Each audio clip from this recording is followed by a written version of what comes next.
বন্ধুরা এই হাল্কটি তো তার বউয়ের সাথে দাঁড়িয়ে থাকে। তার বউ বলে যাও বাজার থেকে একটি মাছ নিও।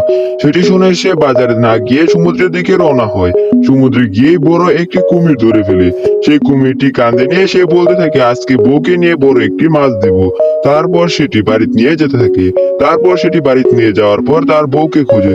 তার বউ বলে এটা তো মাছ না, এটা তো কুমির এনেছো, এটা কেমন করে আমরা খাবো। তারপর সেটা দেখে তার বউ দৌড়াতে শুরু করে। তার মধ্যে হাল্ক তো বাড়িতে এসে ক্ষুধার ঠেলা চিৎকার করতে থাকে। তারপর তার মা তাকে শুকনো খাবার দেয়। তারপর সে তো রাস্তা দিয়ে চলতে শুরু করে। তারপর এক পর্যায়ে চলতে চলতে সে বাঘের কাছে চলে যায়। তারপর বাঘটি ধরে ফেলে সে। তারপর বাঘটি ধরে সে আস্তে আস্তে বাড়িতে নিয়ে আসতে থাকে। বাড়িতে নিয়ে এসে বলে মা দেখো আমি দুটো বাঘ নিয়ে এসেছি। তার মা তো ঘর থেকে বের হয়ে আসে আতঙ্কের ঠেলায়। তারপর তো তার মা তাকে বলে এই বাঘ কি খাওয়া যাবে।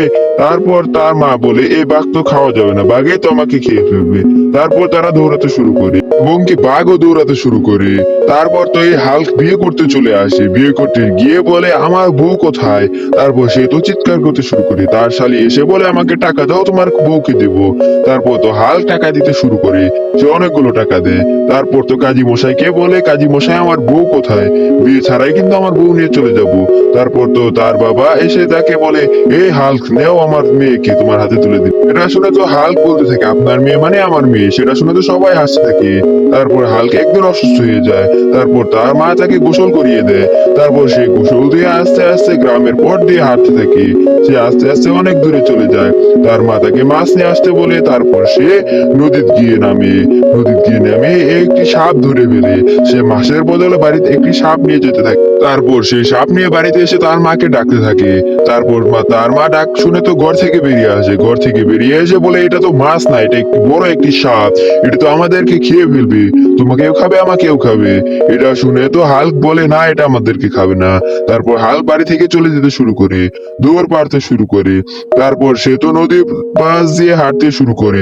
নদী থেকে একটি কাঁকড়া ধরে এনে, বড় একটি কাঁকড়া ধরে এনে সে বাড়ির দিকে নিয়ে যেতে শুরু করে। তাও বাড়িতে নিয়ে এসে সে উঠোনে রাখে।